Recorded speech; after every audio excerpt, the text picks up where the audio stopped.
They say that Hollywood is a town built on dreams, and one of its greatest dreamers was Walt Disney. His life was filled with both exhilarating success and heartbreaking setbacks. But he never gave up. He just kept moving toward that great big, beautiful tomorrow. The story of Walt's life is truly a magical one, and no one could tell it quite like Walt himself.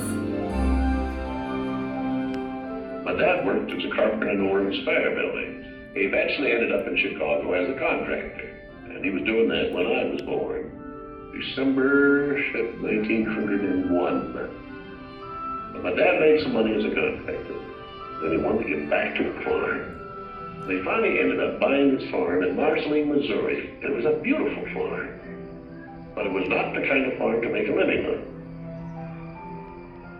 Things got pretty tough on the farm, and my dad had a sickness.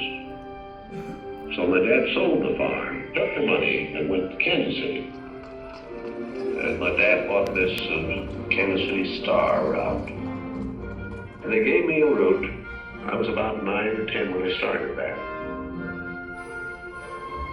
Winter, we'd go out at 3:30 in the morning right after a blizzard, or in a blizzard, or in pouring rain. It didn't matter. I did that for 6 years. It was tough.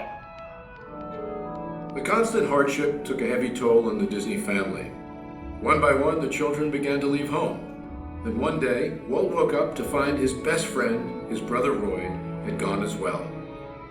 So Walt did something that he would do throughout his life when things got tough. He took a chance. My brother had joined the Navy, so I wanted to join it. Well, I was still a year too young, I'm 16. Finally, this kid come in to me very excited. He said, there's something just forming here that you and I can get in. I said, what is it? He said, an ambulance unit. I was in Paris, 3rd of September, when Percy pulled out. Paris, which had been this exciting thing with all its soldiers and things, suddenly there wasn't a soldier to be seen. And I suddenly became very lonesome. So then I went in and put a request in to be discharged. So I hit Chicago. That's where my parents were living. And I said, Dad, I want to be an artist. And my dad, he just couldn't buy that. So I pulled stakes and moved to Kansas City. Roy was in Kansas City working at a bank. One of the fellows working with Roy said, say, I have a couple of friends that have an art shop. So I went up to these samples, and there were all these corny things I'd done in France. Well, my gosh, they hired me. I mean, right on the spot. So I took the camera home, and then I started experimenting. My own way. So then I went into this Kansas City Film Anthem. So that was where I got started in the animation business. So I was thinking if I had something with a novel to it, I might crack the market.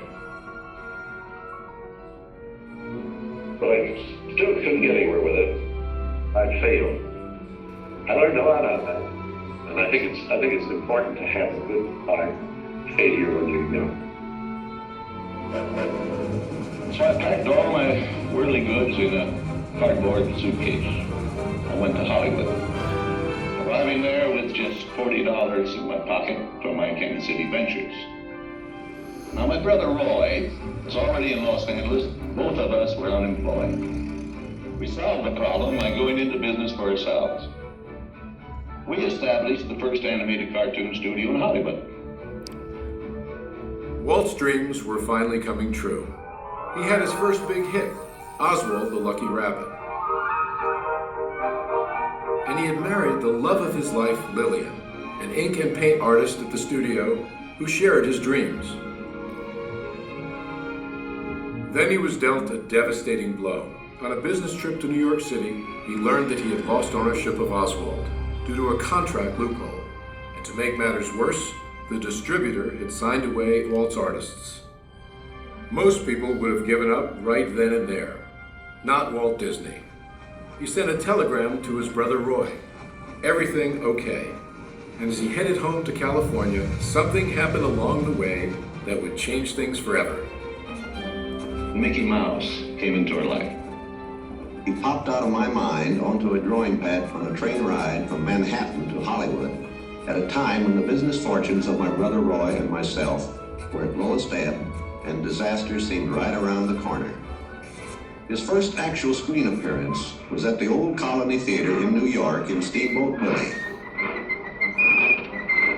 He was the first cartoon character to stress personality, and I thought of him from the first as a distinct individual.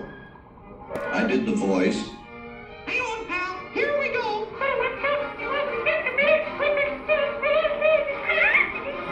Mickey was simply a little personality assigned to the purposes of laughter.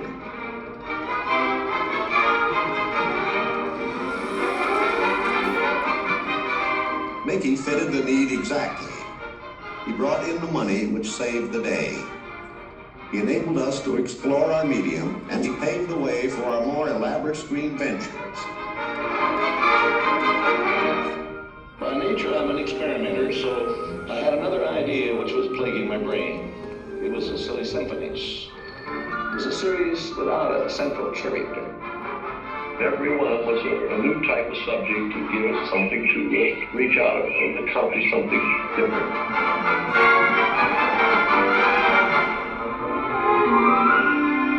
Then we started distributing both Mickey Mouse and the Silly Symphonies. It was nip and tuck, get them out. Walt began to push himself and his artists, and when he wasn't working, he was worrying about the future. And then the inevitable happened. In 1931, he had what he called a heck of a breakdown. So he did something unique for Walt Disney. He took time off and took his wife on the first vacation they had ever had. When they returned, he was a new man, filled with ideas for the future.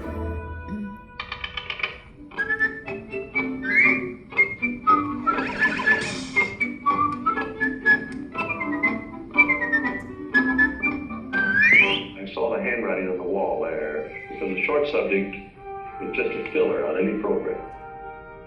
Now, if I could crack the feature field, then I could do things. I had done a little story research on different fairy tales I might do, and Snow White was one of them. I thought it was the perfect story. I had the heavy. It's a magic wishing apple. Now, make a wish. I had the prince and the girl, the romance. I had the sympathetic dwarfs and things. We started Snow White sometime late 35, and it was around 2 years in the making. We had the family fortune, we had everything wrapped up in Snow White. In fact, the banker, I think, was losing more sleep than I was. We had a big premiere in the Carthay Circle Theater, big, grand Hollywood premiere. All of Hollywood brass turned out for a cartoon.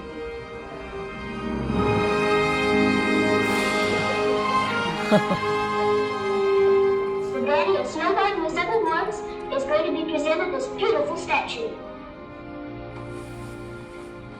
Isn't it bright and shiny? Oh, it's beautiful. Aren't you proud of it, Mr. Disney? Well, I'm so proud, I think I'll bust. With the profits of Snow White, I built a studio.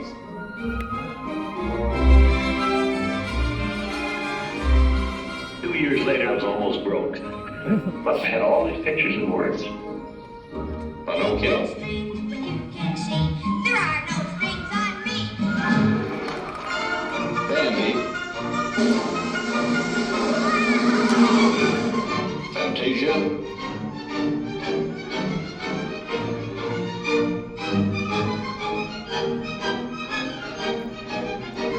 That was when the war came. So the whole world was collapsing in. So many of my boys went through the service. So I just practically stopped my feature production. That's all I could do. But after the war, there was quite a problem picking up the pieces. I knew that diversifying of the business would be the salvation of it. So I tried various things. I wanted to go beyond the cartoon. And I thought if I could get into the live end, that there's things I could do. Stand by, inches. Come on, get up! Not bad, eh, Charlie? Let's open her up and see what you really do. I wanted enough different types of things that I could fall on my nose with one of these pictures, but I had another one right behind it that would hit. After a long concentration on live action and cartoon films, we decided to try something that would employ about every trick we learned in the making of films. We would combine cartoon and live action in an enormous fantasy, Mary Poppins. As the original Mary Poppins budget of $5 million continued to grow, I never saw a sad face around the studio. Even my brother Roy was happy. This made me nervous. And a horrible thought struck me. Suppose the staff had finally conceded that I knew what I was doing. Once again, Walt Disney had created storytelling magic to reinvent family entertainment. But even then, he wasn't finished. He had a bigger dream in mind. Well, it came about when my daughters were very young, and Saturday was always Daddy's Day with the two daughters. So we'd start out and try to go someplace with, different things, and I would take them to the merry-go-round, and I took them different places, and as I'd sit there while they rode the merry-go-round, did all these things, I felt that there should be something built, some kind of an amusement enterprise built where the parents and the children could have fun together. So that's how Disneyland started. It takes a lot of money to make these dreams come true. And we had everything mortgaged, including my family. Started with many ideas, threw them away, started all over again. And eventually it evolved into what you see today as Disneyland. But it all started from a daddy with two daughters wondering where he could take them, where he could have a little fun with them too. The park means a lot to me in that something that will never be finished, something that I can keep developing and adding to. Not only can I add things, but even the trees will keep growing. The thing will get more beautiful every year. And I knew that if I did anything like the park, I had to have some sort of a medium like television to let the people know about it. The world is a carousel of color, history, comedy, fantasy. There's drama and mirth, there's old Mother Earth, with all of her secrets to see. The miracle of imagination, the marvels of earth, sea, and sky. These wonders untold are ours to behold in the funny world, the sunny world, the wonderful world of love. And now your host, Walt Disney. Today, I want to share with you some of our ideas for Disney World. Here in Florida, we have something special we never enjoyed at Disneyland, a blessing of size.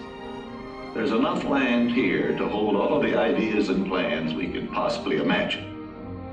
We know what our goals are, we know what we hope to accomplish, and believe me, it's the most exciting and challenging assignment we've ever tackled at Walt Disney Productions.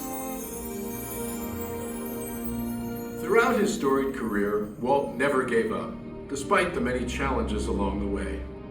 For his visionary work, he received hundreds of awards from all corners of the globe, more Academy Awards than any individual in history, and the Presidential Medal of Freedom for a lifetime of inspiring others.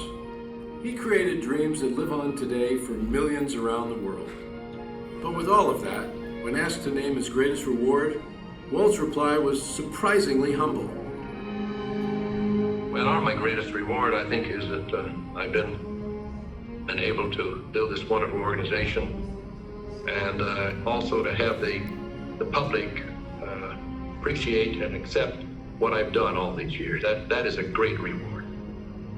But all individuals are different. I had a brother who I really envied because he was a mailman. But he was the one that had all the fun. He had himself a trailer, and he used to go off and go fishing, and he didn't worry about payrolls, heard story, he just had picture grocers or anything, and he was the happy one. I always said, he's the smart Disney. You know, I was stumped one day when the little boy asked, "Do you draw Mickey Mouse?" And I had to admit I do not draw anymore. "Well, then you think up all the jokes and ideas." "No," I said, "I don't do that." Finally, he looked at me and said, "Mr. Disney, just what do you do?" Well, I said, "Sometimes I think of myself as a little bee. I go from one area of the studio to another and gather pollen and sort of stimulate everybody. I guess that's the job I do." You know, there's a lot of satisfaction in developing ideas into realities, but there's really no secret about our approach. We keep moving forward, opening up new doors, doing new things, because we're curious. And curiosity keeps leading us down new paths. We're always exploring and experimenting. We're interested in doing things that are fun, in bringing pleasure and especially laughter to people. But I only hope that we never lose sight of one thing. It was all started by a mouse. Like a bolt out of the blue, fate steps in and sees you through. What do you wish upon